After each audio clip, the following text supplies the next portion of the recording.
ಮಾಡಿರುವಂತೆ ರಾಜ್ಯ ಸರ್ಕಾರಿ ನೌಕರಿಗೆ ಲಭ್ಯವಿರುವಂತಹ ಒಂದು ಕನಿಷ್ಠ ಪಿಂಚಣಿ ಮತ್ತು ಗರಿಷ್ಠ ಪಿಂಚಣಿಯನ್ನ ಇನ್ಕ್ರೀಸ್ ಮಾಡಲಾಗ್ತಾ ಇರುವಂತದ್ರ ಬಗ್ಗೆ ಉಲ್ಲೇಖ ಮಾಡ್ತಿದ್ದಾರೆ. ಸೊ ಇಲ್ಲಿ ನೋಡ್ತಾ ಇದ್ದೀರಾ ಕನಿಷ್ಠ ನಿವೃತ್ತಿ ವೇತನವನ್ನ ಯಾವ ರೀತಿಯಾಗಿ ಇನ್ಕ್ರೀಸ್ ಮಾಡಿದ್ದಾರೆ ಅಂತ ನೋಡೋಣ. ಸೊ ಮೊಟ್ಟ ಮೊದಲನೇದಾಗಿ ಕನಿಷ್ಠ ನಿವೃತ್ತಿ ವೇತನ ನೋಡೋಣ, ಅದಾದ್ಮೇಲೆ ಗರಿಷ್ಠ ನಿವೃತ್ತಿ ವೇತನ, ಇವೆಲ್ಲವನ್ನು ಕೂಡ ನಾವು ಒಂದೊಂದಾಗಿ ನೋಡ್ತಾ ಹೋಗೋಣ.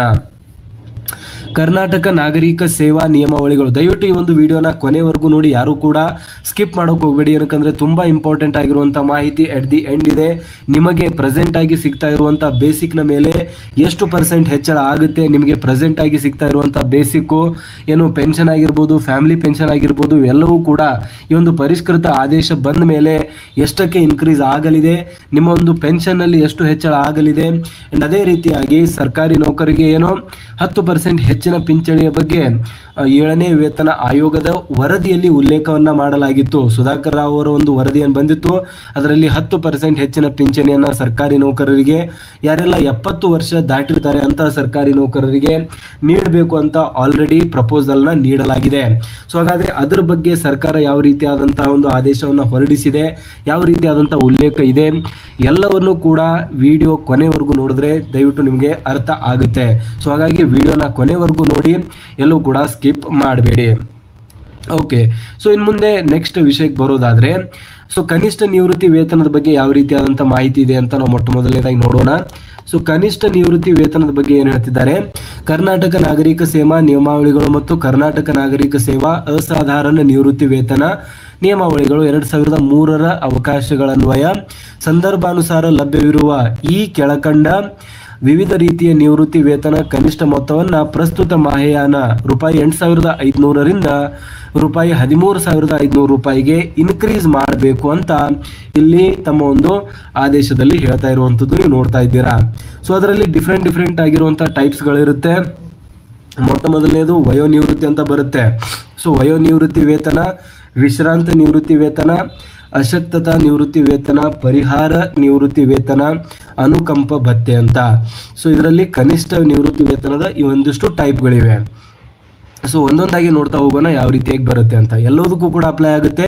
ಅಂದ್ರೆ ವಯೋನಿವೃತ್ತಿ ವೇತನಕ್ಕೂ ಕೂಡ ಅಪ್ಲೈ ಆಗುವಂಥದ್ದು, ವಿಶ್ರಾಂತ ನಿವೃತ್ತಿ ವೇತನಕ್ಕೂ ಕೂಡ ಅಪ್ಲೈ ಆಗುತ್ತೆ, ಅದೇ ರೀತಿಯಾಗಿ ಅಶಕ್ತತಾ ನಿವೃತ್ತಿ ವೇತನ, ಪರಿಹಾರ ನಿವೃತ್ತಿ ವೇತನ ಮತ್ತು ಅನುಕಂಪ ಭತ್ಯೆ ಇವೆಲ್ಲವಕ್ಕೂ ಕೂಡ ಇದು ಅಪ್ಲೈ ಆಗುವಂಥದ್ದು. ನೆಕ್ಸ್ಟ್ ಫರ್ದರ್ ಪಾಯಿಂಟ್ ಹೇಳ್ತಾ ಹೋಗ್ತಾರೆ, ಗರಿಷ್ಠ ನಿವೃತ್ತಿ ವೇತನದ ಬಗ್ಗೆ ಯಾವ ರೀತಿಯಾದಂಥ ಮಾಹಿತಿ ಇದೆ ನೋಡಿ.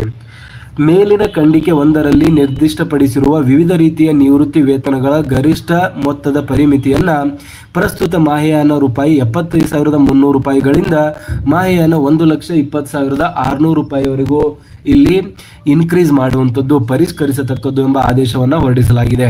ಅಂದ್ರೆ ಮೊದಲು ಕನಿಷ್ಠ ಪಿಂಚಣಿ ಗರಿಷ್ಠ ಪಿಂಚಣಿ ಏನಿತ್ತು ₹75,300 ಇತ್ತು. ಅದನ್ನ ಪರಿಷ್ಕರಣೆ ಮಾಡಿ ಇವಾಗ ₹1,20,600 ಇನ್ಕ್ರೀಸ್ ಮಾಡಿ ಆದೇಶವನ್ನ ಹೊರಡಿಸಲಾಗಿದೆ. ಇದಾದ್ಮೇಲೆ ಕೆಲವು ಅತ್ಯಂತ ಅಸಾಧಾರಣ ಸಂದರ್ಭಗಳನ್ನು ಹೊರತುಪಡಿಸಿ ಕರ್ನಾಟಕ ನಾಗರಿಕ ಸೇವಾ ನಿಯಮಗಳ ನಿಯಮ 210ರ ಅಡಿ ಮಂಜೂರು ಮಾಡಲಾಗಿರುವ ತಾತ್ಪೂರ್ವಿಕ ಆಡ್ ಹಾಕ್ ನಿಯಮ ಒಂದು ವೇತನ ಪರಿಮಿತಿಯು ಮಾಹೆಯಾನ ₹13,500 ಮೀರತಕ್ಕದಲ್ಲ ಅನ್ನೋ ಒಂದು ವಿಷಯವನ್ನ ಕೂಡ ಇಲ್ಲಿ ತಿಳಿಸ್ತಾ ಇರುವಂತದ್ದು. ಇನ್ನು ಕುಟುಂಬ ನಿವೃತ್ತಿ ವೇತನದ ಬಗ್ಗೆಯೂ ಕೂಡ ಇಂಪಾರ್ಟೆಂಟ್ ಆಗಿರುವಂತಹ ಮಾಹಿತಿ ಇದೆ. ಅದರ ಬಗ್ಗೆಯೂ ಕೂಡ ಯಾವ ರೀತಿಯಾದಂತಹ ಉಲ್ಲೇಖ ಇದೆ ಅನ್ನೋದನ್ನ ನಾವು ನೋಡೋಣ. ಸೊ ಕುಟುಂಬ ನಿವೃತ್ತಿ ವೇತನ ಸರ್ಕಾರಿ ನೌಕರರ ಅವಲಂಬಿತರಿಗೆ ಲಭ್ಯವಿರುವ ಕುಟುಂಬ ನಿವೃತ್ತಿ ವೇತನದ ಕನಿಷ್ಠ ಮೊತ್ತವು ಪ್ರಸ್ತುತ ಮಾಹೆಯಾನ ₹8,500ಗಳಿಂದ ಮಾಹೆಯಾನ ₹13,500 ಪರಿಷ್ಕರಿಸಬೇಕು. ಏನು ಕುಟುಂಬ ನಿವೃತ್ತಿ ವೇತನ ಇದೆ, ಪ್ರೆಸೆಂಟ್ ₹8,500 ಇರುವಂಥದ್ದು, ಅದನ್ನ ಪರಿಷ್ಕರಣೆ ಮಾಡಿ ₹13,500 ಇನ್ಕ್ರೀಸ್ ಮಾಡಬೇಕು ಅಂತ ಇಲ್ಲಿ ಪರಿಷ್ಕೃತ ಆದೇಶದಲ್ಲಿ ಹೇಳ್ತಾ ಇರುವಂಥದ್ದನ್ನ ನೀವು ನೋಡ್ತಾ ಇದ್ದೀರಾ.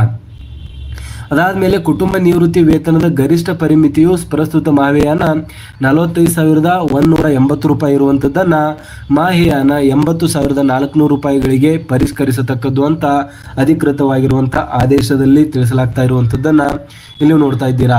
ಅಂದ್ರೆ ಗರಿಷ್ಠ ಪಿಂಚಣಿಯನ್ನ ಕೂಡ ಇಲ್ಲಿ ಪರಿಷ್ಕರಣೆ ಮಾಡಿರುವಂಥದ್ದು, ಅದ್ರ ಬಗ್ಗೆಯೂ ಕೂಡ ಮಾಹಿತಿ ಬರ್ತಾ ಇರುವಂಥದ್ದು ನೀವು ನೋಡ್ತಾ ಇದ್ದೀರಾ. ಸೊ ಬೇಸಿಕಲಿ ಗರಿಷ್ಠ ಪಿಂಚಣಿ ಏನು ₹80,400 ಗರಿಷ್ಠ ಕುಟುಂಬ ಪಿಂಚಣಿಯನ್ನ ಹೆಚ್ಚಳ ಮಾಡಬೇಕು ಅಂತ ಆದೇಶದಲ್ಲಿ ಬಂದಿರುವಂಥದ್ದು.